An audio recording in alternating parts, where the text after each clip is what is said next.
Good morning, dear students. Welcome to this online lecture. I am Mr. Rahul Pawar. In today's lecture, we are going to see two another examples on the topic income from house property. This is the example number 7 and example number 8 on this particular topic. In the earlier lectures, we have seen 6 examples on the computation of income from house property. In these particular examples, we are going to study the new concept of unrealized rent, and we are going to see the effect of unrealized rent on the computation of income from house property. आजच्या या लेक्चरमध्ये आपण जो आपला topic आहे income from house property या टॉपिकचे 2 examples पाहणार आहोत. हे या टॉपिकचं 7वं आणि 8वं एक्झाम्पल आहे. याच्यापूर्वी जे आपण 6 एक्झाम्पल्स पाहिलेले आहेत त्या प्रत्येक एक्झाम्पलमध्ये आपण इन्कम फ्रॉम हाऊस प्रॉपर्टीबद्दलच्या नवीन कन्सेप्ट ह्या पाहिलेल्या आहेत.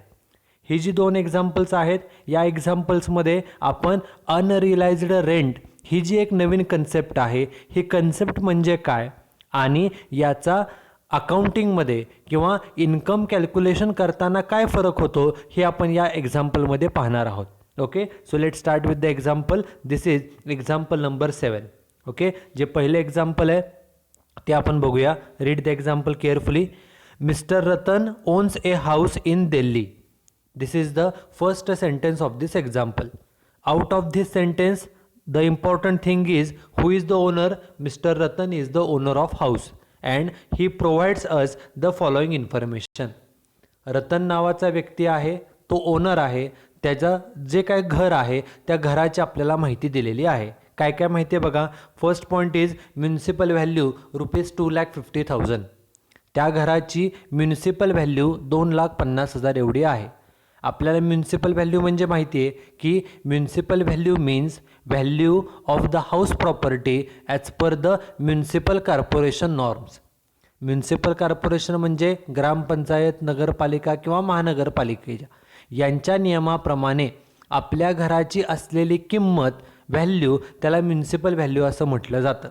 या घराची म्युन्सिपल व्हॅल्यू किती आहे तर ती आहे 2,50,000.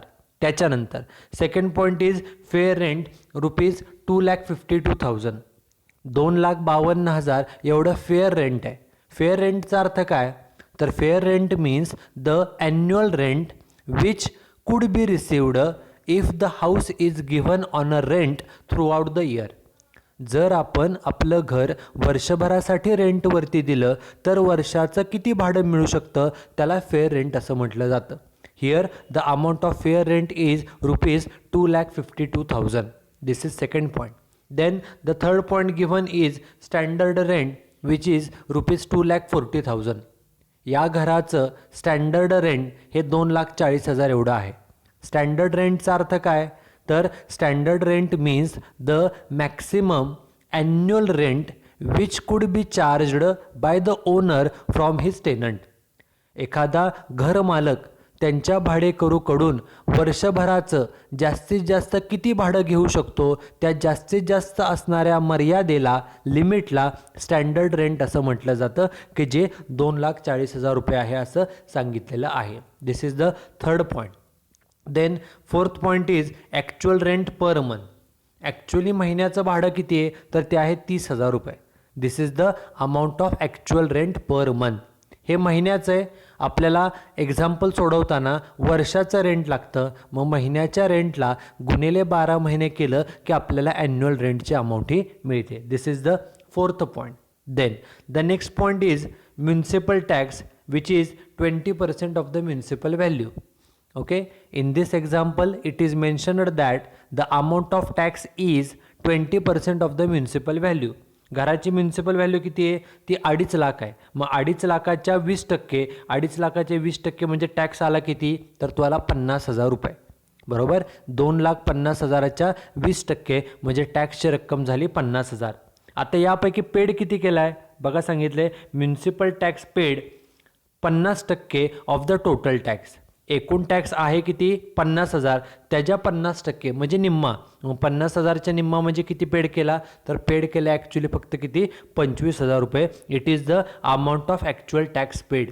And in the previous 6 examples, we have seen that while computing income from house property, we have to consider the amount of municipal tax paid by the owner. Tax actually किती paid केला, या एक्झाम्पलमध्ये tax आहे 50,000 परंतु paid केला आहे 25,000. जेवढा paid केला तेवढाच आपण फक्त रेकॉर्ड करायचा असतो. त्यामुळे 25,000 पेड केला आहे तेवढाच फक्त तो रेकॉर्ड केला जाईल. आता त्याच्यानंतर जी पुढची कन्सेप्ट आहे ती या एक्झाम्पलमध्ये नवीन आहे. ती काय आहे तर ती आहे अनरिलायझ्ड रेंट. म्हणजेच काय, rent not recovered from the tenant ₹10,000.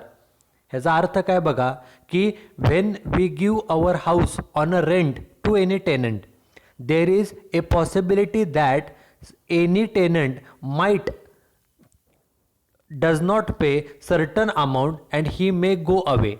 Okay, एखादा भाडेकरू समजा राहत असेल, कदाचित तो सोडून जाताना एखादा महिन्याचं भाडं बुडवतो आणि तो पळून जातो, निघून जातो, तो भाडं देत नाही. मग असे जर काय आपले पैसे बुडाले, आपण ज्या वेळेला एखाद्या हाऊस प्रॉपर्टीचे इन्कम कॅल्क्युलेट करतो तेव्हा आपण त्या घराचे ओनर आहोत असं समजून आपल्याला कॅल्क्युलेशन करावं लागतं. We have to assume that we are the owner of the house and suppose if our tenant goes away without paying the rent, then that amount which is not received, which is not recovered, it is called as a unrealized rent. एखादा भाडेकरून एखादा दुसऱ्या महिन्याचं भाडं न देता किंवा काही रक्कम न देता तो जर निघून गेला, ते जर पैसे आपल्याला मिळाले नाहीत, पैसे जर बुडाले भाडेकरूकडून, आपल्याला त्यानं दिले नाहीत, तर त्या रकमेला अनरिलायझ्ड रेंट असं म्हटलं जातं. आणि त्याची अमाऊंट किती आहे तर अमाऊंट आहे ₹10,000. ओके, अनरिलायझ्ड रेंटचा सोप्या भाषेमध्ये अर्थ हाच होतो की एखाद्या भाडेकरूने काही पैसे बुडवले, आपल्याला तेवढे पैसे मिळाले नाहीत, इन्कम कमी झालं, त्याला अनरिलायझ्ड रेंट असं म्हटलं जातं. आणि याचा इफेक्ट काय केला जातो तर जसं आपण पाठीमागच्या 2-3 एक्झाम्पलमध्ये पाहिलं की घर जर रिकामं असेल 1-2 महिन्यासाठी तर 1-2 महिन्याचं भाडं मिळत नाही, तेवढ्यानं आपलं इन्कम कमी होतं. त्यामुळे आपण ग्रॉस ॲन्युअल व्हॅल्यू कॅल्क्युलेट करण्यापूर्वी ती अमाऊंट जी मिळालेली नाही ती आपण त्यातून मायनस करतो आणि मग ग्रॉस ॲन्युअल व्हॅल्यू मिळते. सेम त्याप्रमाणे इथं देखील अनरिलायझ्ड रेंट की जे पैसे आपल्याला मिळाले नाहीत, भाडेकरून पैसे बुडवले आपले आणि पळून गेला, ती सुद्धा अमाऊंट ही ग्रॉस ॲन्युअल व्हॅल्यू कॅल्क्युलेट करण्यापूर्वी ती मायनस करावी लागते, because it is not received by the owner. So before calculating the gross annual value we have to reduce the amount of unrealised rent. ते कसं कॅल्क्युलेशन केलं जाते ते आपण पुढे पाहणार आहोत. Then the next point is repairs and maintenance charges ₹20,000. घराच्या दुरुस्तीचा मेंटेनन्सचा खर्च आहे ₹20,000. And last point is he has borrowed a sum of ₹15 lakh at the rate 10% per annum. Borrow करणे म्हणजे कर्जाने घेणे. 15 लाखाचं कर्ज घेतले 10% पर ॲनमने, 10% हा वर्षाचा व्याजदर आहे. Taken on 1 July for construction of house. कर्ज कशासाठी काढलं आहे तर घराच्या कन्स्ट्रक्शनसाठी, घराच्या बांधकामासाठी. आपल्याला कर्जाची अमाऊंट 15 लाख आहे सांगितले, 15 लाख रुपये कर्ज आहे, व्याजाचा दर 10%, मग 15 लाखाच्या 10% म्हणजे वर्षाचं व्याज झालं 1,50,000. बरोबर, 15 लाखाच्या 10% 1,50,000 हे झालं वर्षाचं व्याज. पण हे कर्ज कधी काढले 1 जुलैला. मग जुलैपासून पुढे आपण जुलैपासून काउंटिंग करणार. आपलं वर्ष संपतं 31 मार्चला. मग जुलैपासून जुलै, ऑगस्ट, सप्टेंबर, ऑक्टोबर, नोव्हेंबर, डिसेंबर, जानेवारी, फेब्रुवारी आणि मार्च म्हणजे एकूण 9 महिने फक्त आहेत. ओके, कर्ज जे काढलेलं आहे त्याची तारीख 1 जुलै आहे, म्हणजे तिथून व्याजाची सुरुवात होणार आहे. कर्ज ज्या दिवशी काढलं तिथून व्याज चालू होतं. वर्ष 12 महिन्याचं असतं, पण हे जे कर्ज आहे ते वर्षाच्या मध्ये आधी काढलेलं आहे. त्यामुळं कर्ज काढल्यापासून ते वर्षाच्या अखेरीपर्यंत 9 महिने, फक्त 9 महिन्याचं व्याज कॅल्क्युलेट करायचं. ओके, आणि ते आपल्याला कन्सिडर करावं लागतं. आणि शेवटी सांगितलं आहे calculate income from house property. आपल्याला यामध्ये 2 गोष्टी नवीन शिकण्यासारख्या आहेत. एक म्हणजे अनरिलायझ्ड रेंटचा इफेक्ट काय होतो, आणि दुसरं म्हणजे इंटरेस्ट ऑन लोन कॅल्क्युलेट कसं केलं जातं. कारण कर्जाची तारीख दिलेली आहे आणि कर्ज वर्षाच्या सुरुवातीला काढलेलं नाही, ते आधेमध्ये आहे. त्यामुळे किती महिने आणि कॅल्क्युलेशन कसं हे एक्झाम्पलमध्ये आपण शिकणार आहोत. ओके, मग आता एक्झाम्पल स्टार्ट करूया. इन्कम कॅल्क्युलेट करण्यापूर्वी आपल्याला व्यक्तीचं नाव मेन्शन करायला लागतं. व्यक्ती कोण आहे? Mr Ratan. So first we should mention the name of owner which is Mr Ratan. This is the first point. Then we are asked to calculate income from house property. So on the second line we should mention computation of income from house property, and we are computing the income for AY 21-22, so it has to be mentioned on the third line. Okay, so before starting to calculate the income from house property, we have to mention these 3 points. First, the name of owner, Mr. Ratan. Second, the which income we are calculating, that is income from house property. And third, the assessment year for which we are calculating the income. Here the assessment year is 21-22. या 3 गोष्टी mention कराव्या लागतात. And after mentioning these 3 points, now we have to draw the format of 3 columns. First column is particulars, second one is amount in rupees, and third column is also amount in rupees. And we have to draw these 3 columns for full 1 page of the notebook. नोटबुकच्या पूर्ण 1 page हे 3 column draw करायचे. आता हे 3 column draw केल्यानंतर आपण income calculate करायला सुरुवात करू शकतो. जे हाऊस प्रॉपर्टीचं इन्कम आहे, हे जे घर आहे, हे घर रेंटवरती दिलेलं आहे. कारण महिन्याचं ॲक्च्युअल रेंट 30,000 असं सांगितलं आहे. घर रेंटवरती दिलं म्हणजे हे घर लेट आउट हाऊस आहे. आणि जे लेट आउट हाऊस असतात त्याचं कॅल्क्युलेशन करताना सुरुवात करायची असते ग्रॉस ॲन्युअल व्हॅल्यूपासून. पहिल्यांदा ग्रॉस ॲन्युअल व्हॅल्यू शोधावी लागते. ती किती असते? ब्रॅकेटमध्ये लिहिले बघा, higher of following 2. 2 amount calculate करायच्या. पहिली एक्सपेक्टेड रेंटची आणि दुसरी ॲन्युअल रेंटची.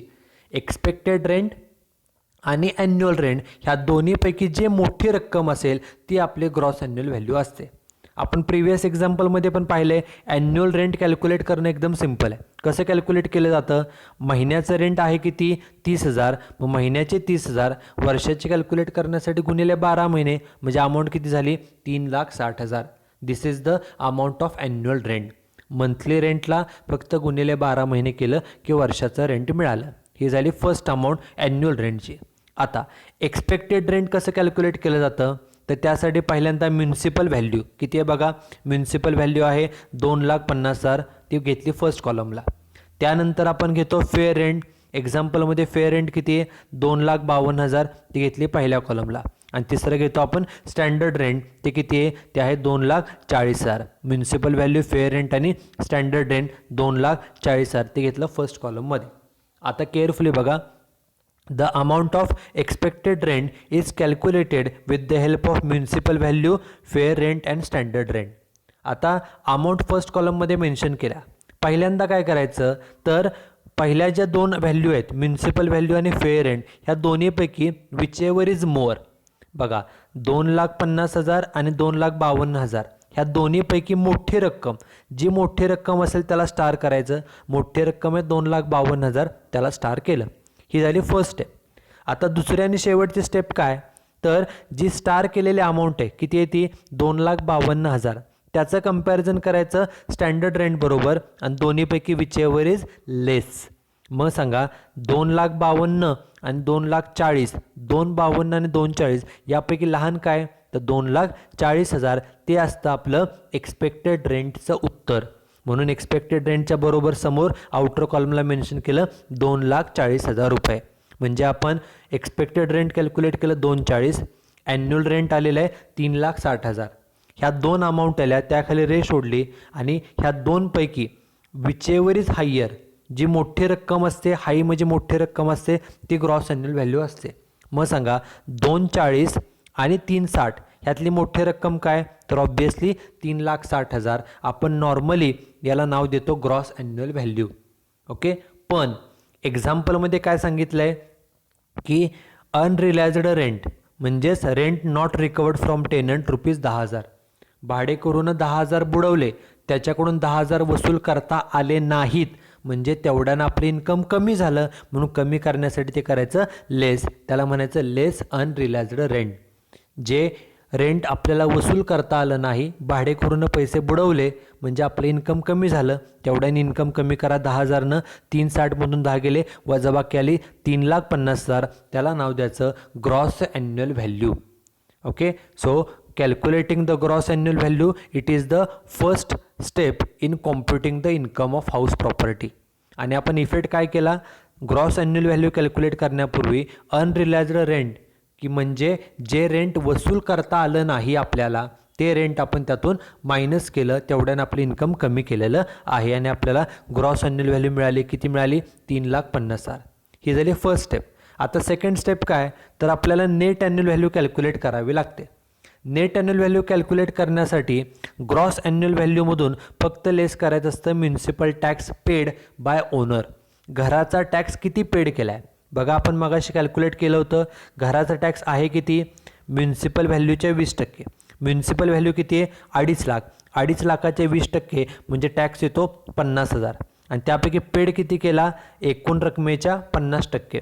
मग 50,000च्या निम्मा 50% म्हणजे निम्मा म्हणजे एकूण 25,000 पेड केला आहे. कसं कॅल्क्युलेशन केलं? 2.5 लाख म्युन्सिपल व्हॅल्यू आहे, त्याचे 20%. बरोबर, बघा इथे मेन्शन केले 2.5 लाखाचे 20%, एकूण टॅक्स मिळेल 50,000 आणि त्यापैकी पेड किती केला? 50% म्हणजेच पेड केला 25,000 रुपये. तेवढा लेस करा, 350मधनं 25 गेले, वजाबाकी राहिली 3,25,000. त्याला नाव दिलं net annual value. This is the second step. Net annual value calculate केल्यानंतर लास्ट स्टेप काय, तर एक ओळ जागा सोडून लिहायचं less deductions under section 24. House property income calculate करताना 2 डिडक्शन्स मिळतात. एक असते ती म्हणजे स्टँडर्ड डिडक्शन, जे किती मिळते? नेट ॲन्युअल व्हॅल्यूच्या 30%. आपली नेट ॲन्युअल व्हॅल्यू किती आहे? 3,25,000 आहे ना, त्याच्या 30% कॅल्क्युलेट करा. 3,25च्या 30% अमाऊंट घ्या पहिल्या कॉलमला, ती येईल 97,500. हे कशासाठी दिली जाते डिडक्शन? तर घर कोणतंही असू ते जास्त वर्ष टिकण्यासाठी दरवर्षी किंवा काही वर्षांनी काही घरासाठी खर्च करावा लागतो. मग तो रिनोव्हेशनचा असो किंवा कलरिंग असो, व्हाईट वॉशिंग असो, रिपेरिंग असो, मेंटेनन्स असो, हा खर्च भागवण्यासाठी ही डिडक्शन दिली जाते. आणि ती 30% नेट ॲन्युअल व्हॅल्यूच्या 30% एवढी सर्वांना दिली जाते. खर्च करा नाहीतर करू नका. ओके, ही झाली फर्स्ट डिडक्शन. आणि सेकंड डिडक्शन असते ती इंटरेस्ट ऑन लोन. कर्ज किती आहे बघा, एक्झाम्पलमध्ये सांगितलेलं आहे. कर्ज आहे 15 लाखाचं आणि व्याजदर आहे 10%. मग आपण व्याज कसं कॅल्क्युलेट करतो? 15 लाखाच्या 10%. ओके, 10% वर्षाचं व्याज मिळेल. पण आपण कर्ज कधी काढलं आहे? 1 जुलैला. मग 1 जुलैपासून वर्ष संपतं 31 मार्चला. 1 जुलै ते 31 मार्च एकूण महिने येतात 9. मग असे आपण कॅल्क्युलेट केले. मग आपण वर्षाचं व्याज काढलं 15 लाखाच्या 10%, पण आपल्याला पाहिजे फक्त 9 महिन्याचं. म्हणून 9 महिन्याचं कॅल्क्युलेट करण्यासाठी गुणिले 9/12.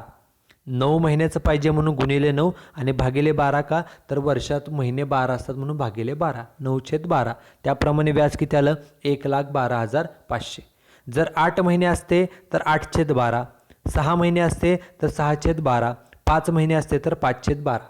ओके, इथं 9 महिन्यात म्हणून 9/12 केलं. व्याज आलं 1,12,500. ह्या दोन्हीच्या खाली रेष सोडून बेरीज बाहेर घेतली. एकूण डिडक्शन्स आले किती? तर 2,10,000. ओके, आता शेवटी नेट ॲन्युअल व्हॅल्यू 3,25,000 आहे. त्यातून हे 2,10,000 काय करायचे? मायनस म्हणजे वजा करायचे. वजाबाकी केली, उत्तर आलं 1,15,000. उत्तर प्लस आहे म्हणजे ही इन्कम आहे. त्याला नाव द्यायचं income from house property.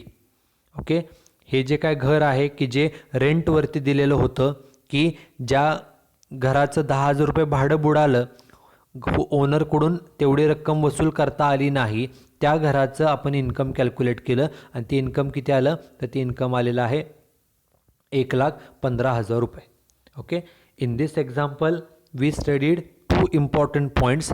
First, we studied the effect of unrealized rent. Secondly, we studied the calculation of interest on loan. Okay, these are the 2 new points which we have seen or which we have studied in this particular example. Okay, this is example number 7. Now the next example. In this example also you are going to study the effect of unrealized rent. Okay, बघा example number 8. Read the example carefully. Mrs. Smita is a owner of house in Pune. She provides you the following information. आपल्याला काय सांगितलं आहे, स्मिता नावाची व्यक्ती आहे आणि ती घराची ओनर आहे. घर पुण्यात आहे आणि काय काय माहिती आहे बघा. Municipal value 4 lakhs, municipal value आहे 4 लाख रुपये. Fair rent 4,50,000, standard rent 4,40,000, monthly rent एका महिन्याचं रेंट आहे 35,000. हे महिन्याचं रेंट आहे, गुणिले 12 महिने केलं की वर्षाचं रेंट मिळेल. म्युन्सिपल टॅक्स 30,000, घराचा टॅक्स 30,000 आहे, विच इज फुल्ली पेड. 30,000च्या 30,000 पेड केला, सर्व पेड केला, पण कुणी पेड केला आहे, बाय द टेनंट. टॅक्स हा भाडेकरूने पेड केलेला आहे. आणि आपल्याला आपण जेव्हा इन्कम कॅल्क्युलेट करतो त्यावेळेला municipal tax paid by owner, मालकाने किती पेड केला तेवढाच विचारात घ्यायचा असतो. इथं सांगितलं आहे टॅक्स 30,000 आहे आणि तो सर्वच्या सर्व टेनंट म्हणजे भाडेकरूने पेड केला, म्हणजे मालकानं काहीच पेड केलं नाही. त्यामुळे municipal tax paid by owner हे रक्कम तिथं शून्य घ्यावी लागेल, कारण सर्व टॅक्स कुणी पेड केला आहे, भाडेकरूने. पुढे सांगितलं आहे rent not recovered from tenant ₹5,000. 5,000 रुपये रेंट टेनंट म्हणजे भाडेकरूकडून रिकव्हर म्हणजे वसूल करता आलं नाही. म्हणजे थोडक्यात 5,000 रुपये भाडेकरूनं बुडवले आणि तो निघून गेला, म्हणजे आपलं इन्कम 5,000नं कमी होणार आहे. आपण त्याला अनरिलायझ्ड रेंट असं म्हणतो. नेक्स्ट आहे इन्शुरन्स प्रीमियम पेड 5,000. हा खर्च आहे, पण आपण पाठीमागच्या 6-7 एक्झाम्पलमध्ये पाहिले की फक्त 2च खर्च आपण विचारात घेतो, म्युन्सिपल टॅक्स पेड आणि इंटरेस्ट ऑन लोन.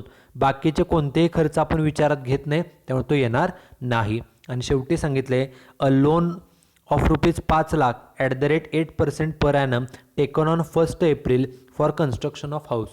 इथं सुद्धा कर्जाची रक्कम दिली आहे, कर्ज आहे 5 लाख, व्याजदर आहे 8%. मग 5 लाखाच्या 8% म्हणजे व्याज झालं 40,000. कर्ज कधी काढलं आहे, 1 एप्रिलला. वर्षाची सुरुवातच 1 एप्रिलला होते, म्हणजे वर्षाच्या सुरुवातीपासूनचं कर्ज आहे, म्हणजे पूर्ण वर्षभराचं व्याज येईल.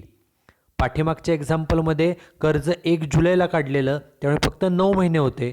इथं मात्र कर्ज वर्षाच्या 1 तारखेला म्हणजेच 1 एप्रिलला काढले, म्हणजे एप्रिलपासून मार्चपर्यंत, बरोबर, म्हणजे 12 महिने, म्हणजे पूर्ण वर्षाचं व्याज हे येणार आहे. आणि शेवटी सांगितले compute income from house property. आपल्याला इन्कम कॅल्क्युलेट करायचं आहे. आता इन्कम कॅल्क्युलेशनला सुरुवात करूया. पहिल्यांदा ओनर कोण आहे, Mrs Smita. So first we should mention her name at the centre, Mrs Smita. आपल्याला काय कॅल्क्युलेट करायचे आहे, income from house property. It should be mentioned on the second line, computation of income from house property. आणि कोणत्या वर्षासाठी, assessment year 21-22. It should be mentioned on the third line. Okay, after mentioning these 3 points, now we have to draw the format. First column is particulars, second one amount in rupees, and third column is also amount in rupees. And we have to draw these 3 columns for full 1 page of the notebook. पूर्ण 1 page हे 3 column आपल्याला draw करावे लागतात. आता हे एक्झाम्पलसुद्धा, एक्झाम्पलमध्ये महिन्याचं rent सांगितले 35,000, म्हणजे हे घर रेंटवरती दिलेलं आहे, म्हणजे हे घरसुद्धा लेट आउट आहे. आणि लेट आउट घराचं कॅल्क्युलेशन करताना सुरुवात करायची असते ग्रॉस ॲन्युअल व्हॅल्यूने. ग्रॉस ॲन्युअल व्हॅल्यू किती असते, तर higher of following 2. 2 amount calculate करायच्या. पहिली असते एक्सपेक्टेड रेंट आणि दुसरी असते ॲन्युअल रेंट. ह्या दोन्हीपैकी जी हायर म्हणजे मोठी असेल ती आपली ग्रॉस ॲन्युअल व्हॅल्यू असते. आता ॲन्युअल रेंट आपण कॅल्क्युलेट कसं करतो बघा. महिन्याचं रेंट किती आहे, 35,000 आहे. मग एका महिन्याचं रेंट 35,000, वर्षाचं कॅल्क्युलेट करण्यासाठी गुणिले 12 महिने, म्हणजे वर्षाचं रेंट किती आलं, ते आलं आउटर कॉलमला 4,20,000 रुपये. This is the amount of annual rent. This is first point. जे एक्सपेक्टेड रेंट आहे ते आपण कॅल्क्युलेट कसं करतो, पहिल्यांदा आपण घेतो म्युन्सिपल व्हॅल्यू. किती आहे म्युन्सिपल व्हॅल्यू, ते आहे 4 लाख रुपये, ती फर्स्ट कॉलमला मेन्शन केली. नंतर घेतो फेअर रेंट. फेअर रेंट किती आहे, ते आहे 4,50,000, ते घेतलं फर्स्ट कॉलममध्ये. आणि घेतो स्टँडर्ड रेंट. किती स्टँडर्ड रेंट आहे बघा, ते आहे 4,40,000, ते सुद्धा घेतलं फर्स्ट कॉलममध्ये. The expected rent is calculated with the help of municipal value, fair rent and standard rent. ह्या 3 अमाऊंट घेतल्यानंतर पहिल्यांदा आपण काय करतो, first we compare municipal value and fair rent.